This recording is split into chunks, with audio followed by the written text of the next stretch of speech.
할렐루야, 반석 성도 여러분, 오늘 주일입니다. 주님께서 저희들을 살아계셔서 직접 가장 강력하게 인도해 주시는 장소가 바로 예배 장소라고 저는 생각이 됩니다. 오늘 주님께서 우리를 예배 장소로 초청해 주셨습니다. 말씀을 통해서 일하시는 여호와, 성취하시는 여호와를 만나는 현장이 되시기를 축복합니다. 우리가 예수를 믿을 때에 참 기쁩니다. 왜냐하면 주님이 나의 주가 되시고 하나님이 나의 아버지가 되시니 천하를 얻은 것 같은 기쁨으로 시작하게 됩니다.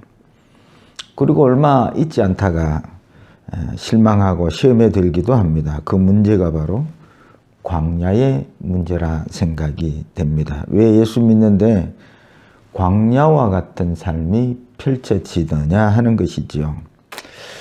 광야에서 이스라엘이 우상 숭배하고 또 불평했던 모든 문제가 사실은 하나님의 광야로 인도하심을 오해해서 일어나는 사건들이기 때문에 그렇습니다. 여러분, 우리가 사람의 관계에서 시험되는 것은 내가 말씀대로 안 살아서 그러지 하고 그 시험 드는 것이 그렇게 심하지는 않습니다.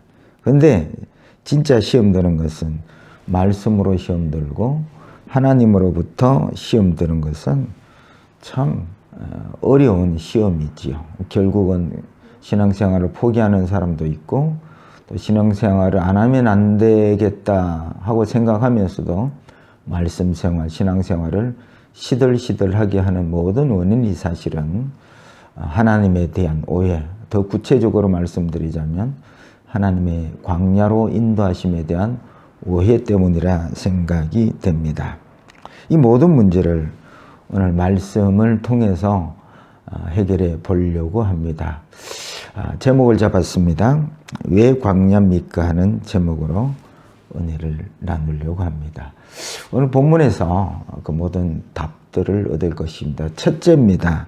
광야가 길이라는 것입니다. 펼쳐놓은 2절 말씀에 내 하나님 여호와께서 이 40년 동안에 내게 광야길을 걷게 하신 것을 기억하라.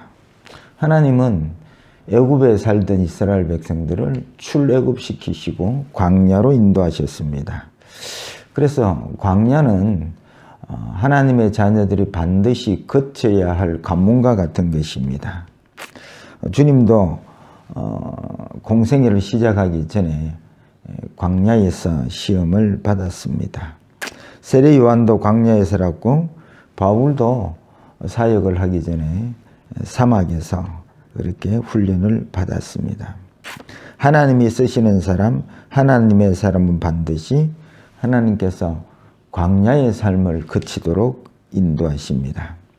이 하나님께서 우리를 광야로 인도하시는 목적이 있습니다. 그것은 바로 잃어버린 하나님과의 영생의 삶을 회복하기 위함이라는 것이지요. 여러분, 애굽에 사는 그 삶은 하나님 없어도 되는 삶입니다. 근데 광야는 먹을 것, 입을 것, 마실 물이 없기에 하나님 없으면 살 수 없는 곳입니다. 아니, 목사님, 광야에도 잘 견디고 사는 사람이 있던데요. 그럴 수도 있겠습니다만 40년을, 그것도 200만이나 되는 사람들이 광야에서 40년을 산다. 그것은 불가능이지요. 그런데 이스라엘은 광야에서 매일 40년을 만나를 먹고 살았습니다. 그래서 광야는 하나님 외에 다른 대안이 없는 곳이 광야입니다. 세상은 다른 대안으로 살 수 있습니다. 건강, 물질, 성공, 인기 이런 것이 있으면 여러분 세상은 살 수 있습니다. 그런데 하나님은 이스라엘을 다른 대안이 없는 광야로 인도하신 이유는 매일 하나님을 만나는 영생의 삶을 회복시켜 주시기 위한 장소였기 때문입니다. 우리가 주님 없어도 먹을 것, 입을 것 있으면 살 수 있습니다. 그러나 이 삶은 영생의 삶이 아닙니다. 주님 없이 사는 삶은 생명의 삶이 아니고 육체의 삶일 뿐입니다. 요한복음 11장 25절에 나는 부활이요 생명이니 라고 말씀하십니다. 그래서 신앙생활은 옛 생명인 육체의 생명으로 사는 삶이 아니라 주님을 모시고 사는 새 생명으로 사는 것입니다. 새 생명의 삶의 권한은 바로 주님이 권한이십니다. 그래서 우리를 광야로 인도하신 이유는 지극히 우리를 사랑하시는 주님이 잃어버린 주님과 함께 사는 영생의 삶을 회복시켜 주시기 위해서 광야로 인도하시는 것입니다. 그런데 이 하나님의 인도하심을 오해하는 사람들은 예수 믿고 더 좋아지고 더 삶의 질이 높아질 줄 알았더니 오히려 먹을 거 마실 거는 광야로 인도하시네 하고 하나님의 인도하심을 오해한다는 것이죠. 이쯤에서 질문 한 가지 하겠습니다. 여러분, 애굽이 좋습니까? 광야가 좋습니까? 현실감이 떨어지는 것 같으니 서울이 좋습니까? 산골, 첩천 산골, 시골이 좋습니까? 여러분, 광야가 좋은 것은 현실적으로 아니지요. 애굽, 서울이 좋지요. 문화가 있고 먹고 마시고 희망이 있고 이렇게 번화한 곳 서울이 더 좋은 것인데요. 또 한 가지 질문을 하겠습니다. 여러분, 가나안이 좋습니까? 광야가 좋습니까? 여러분들은 가나안이 좋다면 여러분, 저는 반대입니다. 여러분, 이스라엘 백성들이 가나안에 정착하고 나서 그들에게는 하나님이 유일한 대안이 아니라 이제는 농사를 짓고 정착하다 보니까 곡식이 저들의 대안이 되기 시작했습니다. 그리고 결국은 물질이 곡식이 저들의 우상이 되어버린 곳이 바로 가나안 땅이었습니다.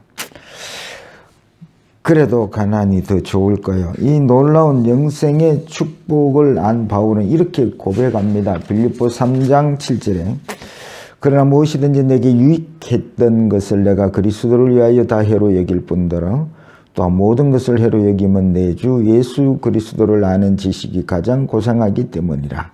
내가 그를 위하여 모든 것을 잃어버리고 배설물로 여김은 그리스도를 얻고 그 안에서 발견되려 함이니. 여러분, 가나안 땅이 비록 육신적인 삶을 평안하게 할 수 있는 장소이지만 주님이 생명되는 삶이 아니라면은 차라리 광야를 택하겠다는 사도 바울의 신앙 고백이지요. 그래서 이 사도 바울의 고백은 가나안이 좋느냐 광야가 좋느냐 하는 이야기가 아니고 영생의 삶을 이야기를 하고 있는 것입니다. 여러분, 예수를 믿고 나서 때로는 광야로 인도하실 때 오해하지 마십시오. 광야가 주는 것은 오직 주님만이 생명이요 대안 되시는 곳이기 때문에 그렇습니다. 그래서 늘 광야든지 아니면 가나안 땅이든지 할 것 없습니다. 어디에서든지 늘 주님을 모시고 영생의 삶을 날마다 주님을 만나고 사는 이 축복을 놓치지 아니하는 성도들이 되시기를 축복합니다. 두 번째입니다.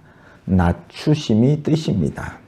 3절입니다. 너를 낮추시며 너를 줄이게 하시며. 뭘 낮추신다는 말씀입니까? 높아진 것을 낮추신다는 말입니다. 아니 여러분, 이스라엘이 뭘 높은 사람들입니까? 애굽에는 종노릇하고 살았고요. 광야에는 먹을 것도 입을 것도 없는 상거지처럼 살고 있는데 뭘 또 하나님이 낮추신다는 말일까요? 하는 것입니다. 그것은 바로 하나님같이 높아진 사람을 낮추신다는 말씀입니다. 아담과 하와가 선악과를 따먹었습니다.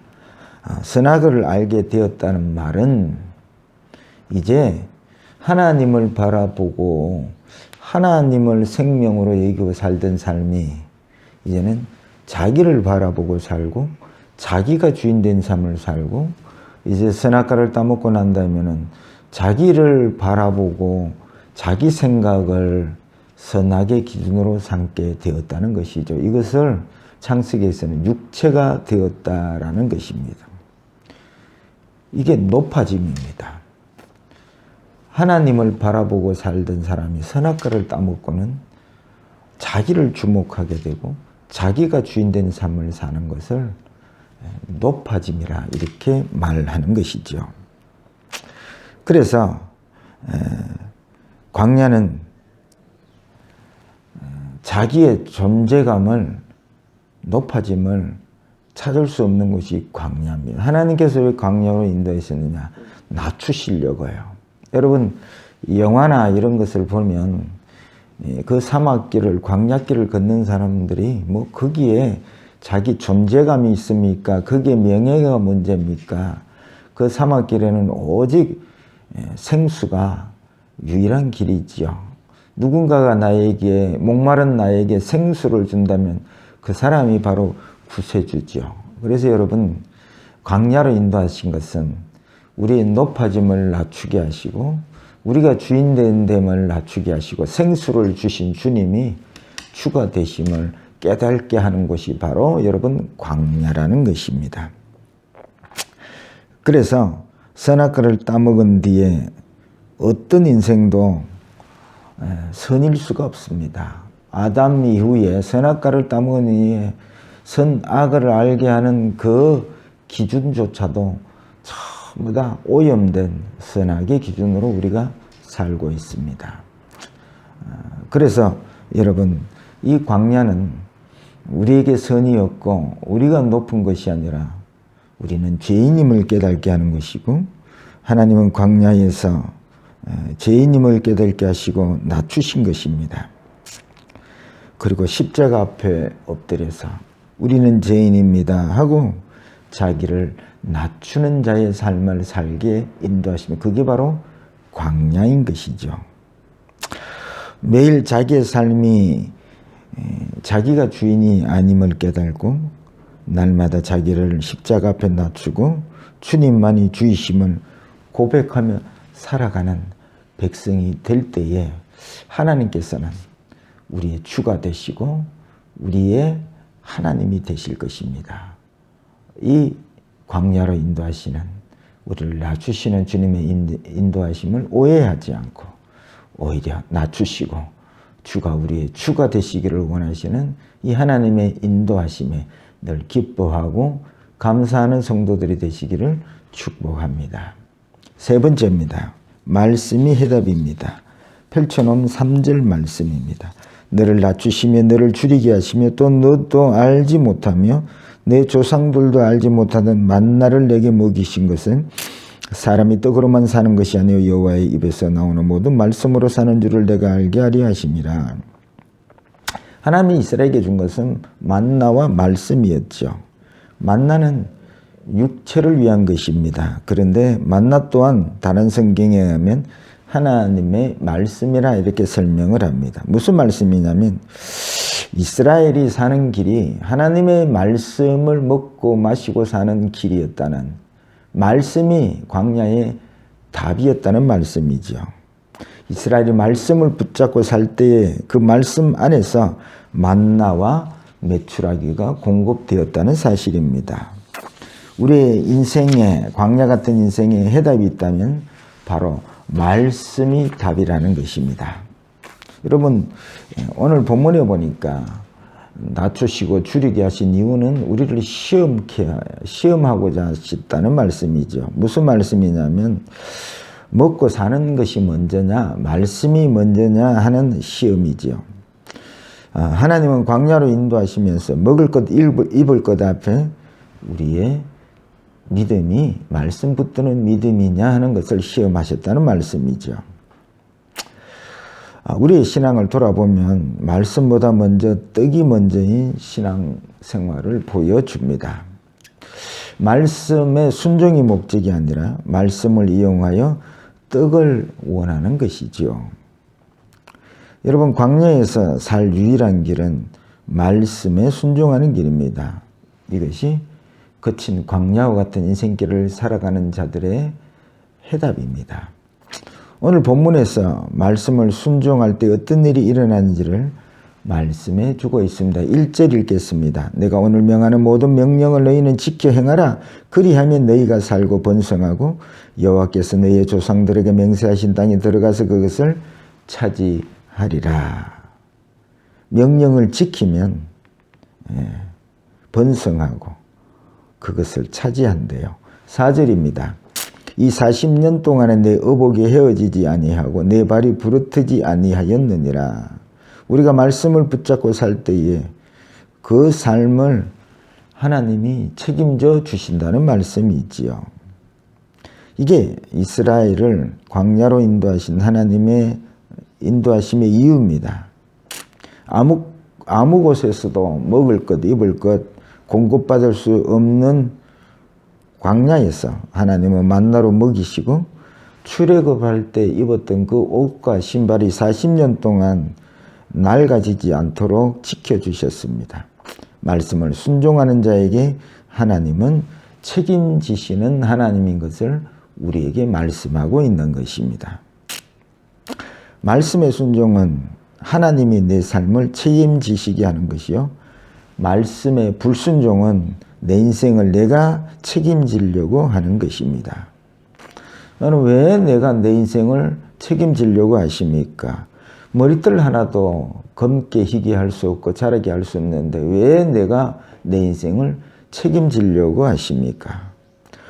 혹 여러분 말씀을 순종했는데도 이루어지지 않으면 이는 먼저 그의 나라와 그의 의를 위한 것이 아니라 세상 나라에서 내가 정욕으로 쓰려고 말씀을 이용하기 때문에 그런 것입니다. 그래서 여러분 먼저 그의 나라와 의를 기도하고 구하셔야 합니다. 이 기도의 삶이 신자들에게는 필수입니다. 또 기도하여 응답받은 그 말씀은 반드시 하나님이 책임을 지십니다. 그래서 아버지의 뜻을 진리를 아는 사람들은 늘 기도의 삶을 살지 아니할 수가 없고 또 응답받은 그 말씀의 진리를 붙잡은 자는 모든 삶에서 자유하게 됩니다. 진리를 알지니 진리가 너희를 자유케 하리라. 하나님의 말씀이 여러분 해답이고 또 이 광야에서 말씀을 붙드는 믿음이 되도록 하기 위해서 하나님께서 거칠은 광야로 우리를 인도하시는 이유임을 여러분 깨달으시고 하나님에 대한 오해가 없는 신앙이 되었으면 좋겠습니다. 말씀을 맺습니다. 많은 사람들이 예수를 믿고 오해합니다. 왜 거칠은 삶으로 광야로 인도하시냐는 것입니다.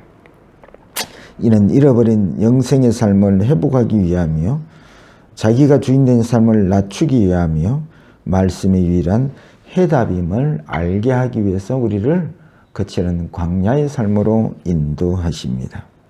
여러분 지금 광야의 삶이십니까? 지금 가나안의 풍성한 삶이십니까? 어느 삶에 속해 있든지 좋습니다. 열심히 영생의 삶을 사시고 또 이렇게 매일 일하시는 우리를 주님께로 영생의 삶으로 하나님을 회복하는 삶으로 인도하기 위해서 일하시는 매일 만나를 주시는 이 하나님을 날마다 만나시고 그 하나님의 사랑과 그 은혜에 늘 감사하며 살아가는 온 성도들의 삶이 되시기를 주의 이름으로 축복합니다.